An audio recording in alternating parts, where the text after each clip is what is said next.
ಇವತ್ತು ನನ್ನ ಮಗನ ಲಂಚ್ ಬಾಕ್ಸ್ಗೆ ಪ್ಯಾನ್ ಕೇಕ್ ಮಾಡೋಣ ಅಂತ ಅಂದ್ಕೊಂಡೆ. ಮನೆಯಲ್ಲಿ ಚುಕ್ಕಿ ಬಾಳೆ ಇತ್ತು, ಹಾಗಾಗಿ 2 ಬಾಳೆಹಣ್ಣು ತೊಗೊಂಡಿದ್ದೀನಿ, 1 ಲೋಟ ಹಾಲು ತೊಗೊಂಡಿದ್ದೀನಿ, 1 ಕಪ್ಪಷ್ಟು ಗೋಧಿ ಹಿಟ್ಟು ತೊಗೊಂಡಿದ್ದೀನಿ. ಇದಿಷ್ಟನ್ನು ಒಂದು ಮಿಕ್ಸರ್ ಜಾರ್ಗೆ ಹಾಕಿಬಿಟ್ಟು ನೀಟಾಗಿ ಅದನ್ನ ಪೇಸ್ಟ್ ರೀತಿ ರೆಡಿ ಮಾಡ್ಕೋಬೇಕು. ಕನ್ಸಿಸ್ಟೆನ್ಸಿ ನೋಡ್ಕೊಳ್ಳಿ. ಇವತ್ತು ನಾನು ಮಾಡಿರೋದು ಸ್ವಲ್ಪ ತೆಳುವಾಗ್ಬಿಡ್ತು ಅಂತ ಅನ್ನಿಸ್ತು, ಬಟ್ ಏನೂ ಆಗಲ್ಲ, ಚೆನ್ನಾಗಿ ಬಂತು.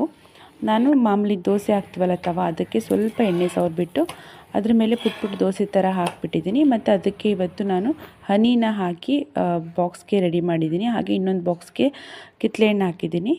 ನನ್ನ ಹಸ್ಬೆಂಡು ಇದೊಂದು ಕ್ಯಾಕ್ಟಸ್ ತೊಗೊಂಡು ಬಂದಿದ್ದರು, ತುಂಬ ಚೆನ್ನಾಗಿತ್ತು ಅದು. ಅದನ್ನು ಆಟಾಡಿಸ್ತಾ ಇದ್ದೆ ನನ್ನ ಮಗಳ ಜೊತೆ. ಆಮೇಲೆ ನನ್ನ ಮಗಳು ನೋಡಿ, ಇಲ್ಲಿ ನಾನು ಎಲ್ಲೋದ್ಲಪ್ಪ ಇವಳು ಅಂತ ಹುಡುಕ್ತಾ ಇದ್ದೀನಿ. ಏನೋ ಕೆಲಸ ಮಾಡ್ತಾಯಿದ್ದೆ, ಹಾಲಲ್ಲಿ ಬಿಟ್ಟಿದ್ದೆ, ಆಟ ಆಡ್ತಾಯಿದ್ಲು. ಆಮೇಲೆ ಬಂದು ನೋಡಿದ್ರೆ ಕಾಣಿಸ್ತಿಲ್ಲ, ಎಲ್ಲೋದ್ಲು ಅಂತ ಹೇಳಿದ್ರೆ ರೂಮ್ಗೆ ಬಂದುಬಿಟ್ಟು ಕಬೋರ್ಡ್ ಬಾಗಿಲು ತಕ್ಕೊಂಡು ಈ ರೀತಿ